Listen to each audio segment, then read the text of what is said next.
ভাই যত বছর যাচ্ছে তত আইপিএলটাকে ইউনিক করে ফেলছে এবং অনেক নতুন নতুন নিউজ আইপিএল কাউন্সিলর দিচ্ছে। এমনই আরো একটা নতুন নিয়ম চলে আসলো ভাই 2024 আইপিএল এবং কেকেআর এর জন্য সবচেয়ে বড় নিউজটা চলে আসলো, অর্থাৎ কেকেআর এর জন্য ভীষণ একটা সুখবর নিউজ চলে আসলো এবং সেটাই সম্পূর্ণ ডিটেলস জানাবো। 2024 আইপিএল আরেকবার কি নিয়ম চলে আসলো এবং কেকেআর এর জন্য কি বড় সুখবর আসলো, সম্পূর্ণ ভিডিওটা দেখতে থাকো। এখনো যারা চ্যানেলটি সাবস্ক্রাইব করেনি সাবস্ক্রাইব করে আমাদের সঙ্গে থাকো। প্রথমে একটু 2024 আইপিএল এর নিয়মের কথা বলতে গেলে একটু এক বছর পেছনে যেতে হবে, হচ্ছে 2023। ভাই 2023 সালে ইম্প্যাক্ট প্লেয়ারের রুলসটা নিয়েছে আইপিএল কাউন্সিলর। আইপিএলটাকে কতটা ইউনিক করে তুলেছে সেটা আমরা আগেই দেখেছি। কারণ প্রথম খেলতে নামছে ব্যাটিং এর ক্ষেত্রে একটা প্লেইং 11 এবং বোলিং করার ক্ষেত্রে গিয়ে 10 নম্বর বা 11 নম্বর প্লেয়ারটাকে চেঞ্জ করে দিচ্ছে এবং তারা অন্য কোনো প্লেয়ার খেলাতে পারে 12 নম্বর বা 13 নম্বর কোনো প্লেয়ারকে। এটা হচ্ছে ইম্প্যাক্ট প্লেয়ারের রুলস অনুযায়ী খেলাচ্ছে এবং সেই জায়গায় দাঁড়িয়ে ইম্প্যাক্ট প্লেয়ারের রুলসটা 2023 সালে আনার পর সেটা একটা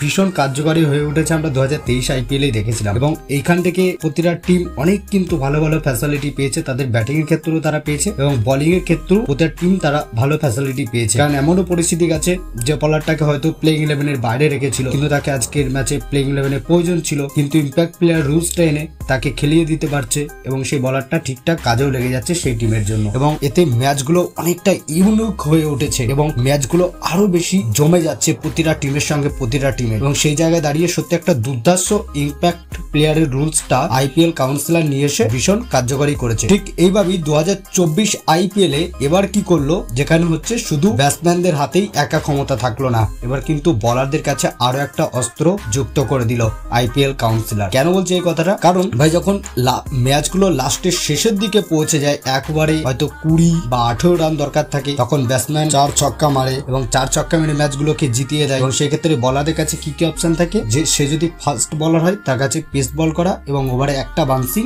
এবং হচ্ছে ইয়র্কার মারতে পারে। কিন্তু এবার 2024 আইপিএল থেকে বলাররা ওভারে 2টো করে বাউন্সার দিতে পারবে এবং 2টো করে বাউন্সার দেওয়ার নিয়মটা 2 বছর ধরে ভাই পরীক্ষা চলেছে, কতটা কেমন কি ভালো হতে পারে। এবং ব্যাটসম্যানদের বেশ একটু অসুবিধা হলো, বলারদের কিন্তু আর একটা এক্সট্রা অস্ত্র যোগ করে দিল বলা যায় আইপিএল কাউন্সিলর। এবং প্রতিটা বলার মানে একটা পেস বলার সে ওভারে 2টো বাউন্সিং দিতে পারবে একটা বাউন্সিং এর জায়গায় এবং সে জায়গায় দাঁড়িয়ে সত্যি ব্যাটসম্যানদের হাতে পুরোপুরি আর খেলাটা থাকলো না, সেক্ষেত্রে কিছুটা কিন্তু খেলা তুলে দিল বলারেরও হাতে এবং সেই জায়গায় আরো একবার ইউনিক হতে চলেছে ভাই 2024-এও একটা পেস বলারের কাছে 2টো বাউন্সিং থাকলে লাস্ট বলে যদি এরকম অবস্থা থাকে, ঠিক রিঙ্কু সিং এর মতো ব্যাটসম্যান একটা থাকে, সে লাস্ট বলে 6 রান বাকি আছে হয়তো মেরে দেবে, কিন্তু ওভারে সেই বলারটা একটা বাউন্সিং মেরেছে, কেমন একটা বাউন্সিং বাকি আছে, সেক্ষেত্রে ম্যাচটা সে বলারের হাতেই চলে যেতে পারে এবং সে বলার সে ম্যাচটাকে জিতিয়েও দিতে পারে। সেই ক্ষমতাটাই আইপিএল কাউন্সিলর কিন্তু দিয়ে দিল। এবং এরই সঙ্গে আরো একটা ব্যাপার যেটা হচ্ছে কেকেআর এর মুজিব, তাকে নিয়ে সমস্যা ছিল কারণ তাকে 2 কোটি টাকা দিয়ে কিনেছিল এবং আফগানিস্তানের 3 প্লেয়ারকে ব্যান করেছিল,